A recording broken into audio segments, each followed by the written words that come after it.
ಪರಿಷ್ಕರಣೆ election commission ಕಡೆಯಿಂದ ಕರ್ನಾಟಕ ರಾಜ್ಯಕ್ಕೆ ಸಂಬಂಧಪಟ್ಟಂತೆ ಮುಂದಿನ ತಿಂಗಳು ಪ್ರಾರಂಭ ಆಗ್ತಾ ಇದೆ.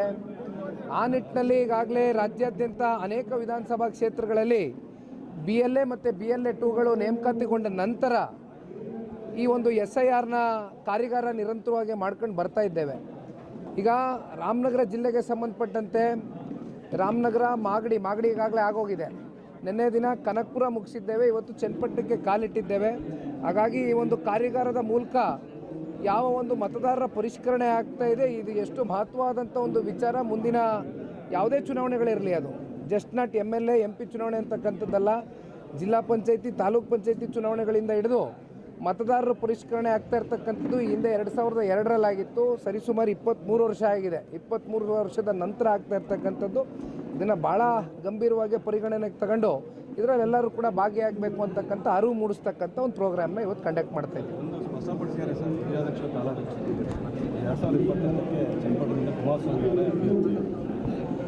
ಈಗ ಅದು ಅವರೆಲ್ಲರ ಅಭಿಲಾಷೆ ಇದೆ. ಈಗ ನೋಡಿ, ಕಳೆದ ಬಾರಿ ಏನಾಯಿತು, ಈಗ ಸನ್ಮಾನ್ಯ ಕುಮಾರಣ್ಣ ಅವರು 23ರಲ್ಲಿ ಚನ್ನಪಟ್ಟಣದಿಂದ ಆಯ್ಕೆ ಆಗಿದ್ದರು. ಅನಿರೀಕ್ಷಿತವಾದಂಥ ಕಾಲ್ಗಟ್ಟದ ಒಂದು ಬೆಳವಣಿಗೆ ಸಂಸತ್ ಚುನಾವಣೆ ಸಂದರ್ಭದಲ್ಲಿ ಮಂಡ್ಯದಲ್ಲಿ ಮತ್ತಿನ್ಯಾರು ಅಭ್ಯರ್ಥಿಗಳು ಕುಮಾರಣ್ಣ ಅವರು ಬಿಟ್ಟರೆ ಬೇರೆ ಇನ್ಯಾರೂ ನಾವು ಒಪ್ಪೋದಿಲ್ಲ ಅಂತ ಆದಾಗ ಜಿಲ್ಲೆಯ ನಾಯಕರು ಮತ್ತು ಎಲ್ಲ ಕಾರ್ಯಕರ್ತ ಬಂಧುಗಳು ಅಲ್ಲಿ ಅವತ್ತಿನ ದಿನ ಅವರು ತಲೆಬಾಗಿ ಹೋಗಬೇಕಾದಂಥ ಒಂದು ಸಂದಿಗ್ಧ ವಾತಾವರಣ ಸೃಷ್ಟಿಯಾಯಿತು.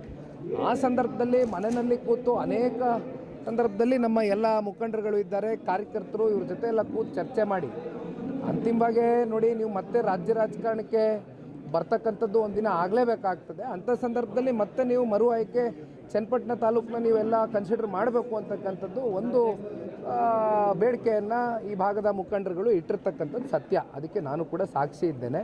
ಆದರೆ ಅದು ಮುಂದಿನ ದಿನಗಳಲ್ಲಿ ಕಾಲ ಎಲ್ಲದಕ್ಕೂ ನಿರ್ಣಯ ಮಾಡುತ್ತೆ, ಉತ್ತರ ಕೊಡುತ್ತೆ.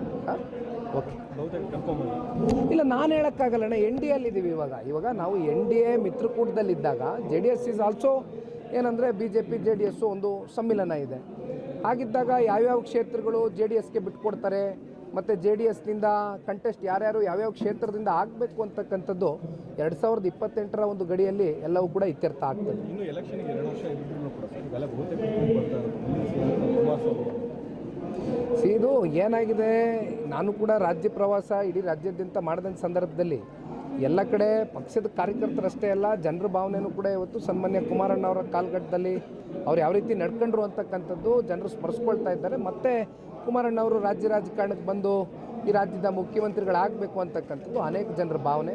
ಆದರೆ ನಾನು ಪದೇ ಮತ್ತೆ ಒತ್ತಿ ಹೇಳ್ತೇನೆ, ಇದು ಯಾವುದೇ ಇತ್ಯರ್ಥಗಳು ನಿರ್ಣಯಗಳು ಅಂತಿಮಗೊಳ್ಳಬೇಕು ಅಂದರೆ ಇದು ಆ್ಯಸ್ ಎನ್ NDA BJP ಮತ್ತು JDS ಇಬ್ಬರು ಕೂತ್ಕೊಂಡು, ಅದು ಕೇಂದ್ರದ ನಾಯಕರು ಇರ್ಬೋದು, ರಾಜ್ಯ ನಾಯಕರು ಇರ್ಬೋದು, ಒಂದು ಆರೋಗ್ಯಕರವಾದಂಥ ಚರ್ಚೆ ಮಾಡಿ ಅಂತಿಮವಾಗಿ ಅವತ್ತಿನ ಕಾಲಘಟ್ಟಕ್ಕೆ ಭಾಳ ದೂರ ಇದೆ. ಮುಖ್ಯಮಂತ್ರಿ ಅಂತಕ್ಕಂಥ ವಿಚಾರ ಇನ್ನೂ ಭಾಳ ದೂರ ಇದೆ. ಚುನಾವಣೆ ಆಗಬೇಕು. ಅದಕ್ಕಿಂತ ಪೂರ್ವದಲ್ಲಿ ZPTP ಚುನಾವಣೆ ಎಲ್ಲ ಕಾಯ್ತಾ ಇದ್ದಾರೆ ಕಾರ್ಯಕರ್ತ ಬಂಧುಗಳು. ಆ ಚುನಾವಣೆಗಳಾಗಬೇಕು. ಕಾದು ನೋಡೋಣ ಬನ್ನಿ ಏನೇನಾಗುತ್ತೆ.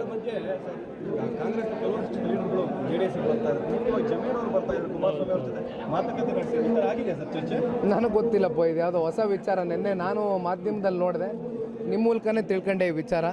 ನನಗೂ ಕೂಡ ಗೊತ್ತಿಲ್ಲ. ಸರ್, ST ಸೋಮಶೇಖರ್ ಅವರು ಮಾತು ಹೇಳ್ತಾರೆ, ಚನ್ನಪಟ್ಟಣ ಕುಮಾರಸ್ವಾಮಿ ಅವರು ಅಭಿವೃದ್ಧಿ ಮಾಡಲಿಲ್ಲ, ಅಭಿವೃದ್ಧಿ ಮಾಡಿದ್ರು ಅವ್ರ ಮಗ ಯಾಕೆ ಸೋತಿದ್ರು, ಆಸ್ತಿ ನಿಮ್ಮ ಕಿರಾಕಿ ಅವರು ಅಂತ ಒಂದು ಭಾಳ ಏಕವಚನ. ಸೊ ಅವ್ರ ಬಗ್ಗೆ ನಾನು ಯಾಕೆ ಗುರು ಉತ್ತರ ಕೊಡಲಿ? ಉತ್ತರ ಕೊಡೋಕ್ಕೆ ಅಲ್ಲಿ ಯಶವಂತಪುರ ಕಾರ್ಯಕರ್ತರವರೇ ಒಂದು ಮಾತು ಹೇಳ್ತೇನೆ. ಪಾಪ ಅವ್ರಿಗೆ ಮಾಹಿತಿ ಕೊರತೆ ಇರಬೇಕು. ಈಗ ಡೆವಲಪ್ಮೆಂಟ್ ವರ್ಕ್ ಮೇಲೇ ನಿಮಗೆ ಆಧಾರದ ಮೇಲೆ ಜನ ಓಟ್ ಹಾಕ್ತಕ್ಕಂಥ ದಿನಗಳು ಭಾಳ ಹಿಂದೆ ಹೊಟ್ಟೋಗಿದೆ. ಡೆವಲಪ್ಮೆಂಟ್ ಆಧಾರದ ಮೇಲೆ ಈಗ ಓಟ್ ಆಗ್ತಾ ಇಲ್ಲ. ರಾತ್ರಿ ಬಂದು ಅದೆಂಥದ್ದು 5,000 ರೂಪಾಯಿ ಟೋಕನ್ ಕೊಡ್ತೀವಿ, 5,000 ರೂಪಾಯಿಯಿಂದ ನೀವು ಅದೆಂಥದ್ದು ರೇಷನ್ ಕಿಟ್ ತಗೋಬೋದು. ಈ ಕಾಲದಲ್ಲಿ ಬಂದು ನಿಂತ್ಕೊಂಡಿದ್ದೀವಿ. ಇವತ್ತು ಡೆವಲಪ್ಮೆಂಟ್ ವರ್ಕ್ನ ಆಧಾರದ ಮೇಲೆ ಜನ ಓಟ್ ಹಾಕ್ತಕ್ಕಂಥದ್ದು ಎಲ್ಲರೂ ನಾನು ಹೇಳ್ತಾ ಇಲ್ಲ, ಒಂದು ವರ್ಗದ ಜನ ಎಲ್ಲೋ ಒಂದು ಕಡೆ ಆ ಮುಗ್ಧರಲ್ಲಿ ದಾರಿ ತಪ್ಪಿಸಿ ಓಟ್ ಹಾಕ್ತಕ್ಕಂಥ ಒಂದು ಸಂಗತಿ ನೋಡ್ತಾ ಇದ್ದೇವೆ. ಹಾಗಾಗಿ ಈ ಮಹಾನ್ ಭಾವನ ನಂತರ ನಾವು ಹೇಳಿಸ್ಕೊಳ್ಬೇಕಾಗಿರ್ತಕ್ಕಂಥದ್ದೇನಿಲ್ಲ. 7 ವರ್ಷ ಸನ್ಮಾನ್ಯ ಕುಮಾರಣ್ಣ ಅವರು ಕ್ಷೇತ್ರದಲ್ಲಿ ಏನು ಶಾಸಕರಾಗಿದ್ದರು, ಪ್ರತಿನಿಧಿಸಿದರು. ಆ 7 ವರ್ಷದಲ್ಲಿ 1200 ಕೋಟಿ ರೂಪಾಯಿ ಬೇಕಾದ್ರೆ ಪಟ್ಟಿ ಅವ್ರಿಗೇನಾದ್ರು ಮಾಹಿತಿ ಕೊರತೆ ಇದ್ದರೆ ಅವ್ರ ಮನೆಗೆ ಬೇಕಾದರೆ ನಾನು ಪೋಸ್ಟ್ ಕಳಿಸ್ಕೊಡ್ತೀನಿ, ನೋಡಲಿ. ನೋಡೋಣ ಬನ್ನಿ ಏನೇನಾಗುತ್ತೆ ನೋಡೋಣ ರಾಜಕಾರಣ. ಇನ್ನಷ್ಟು ಹೆಚ್ಚಿನ ಮಾಹಿತಿಗಾಗಿ ಫಾಲೋ ಮಾಡಿ ಬ್ರಿಗೇಡ್ ನ್ಯೂಸ್ ಕನ್ನಡ.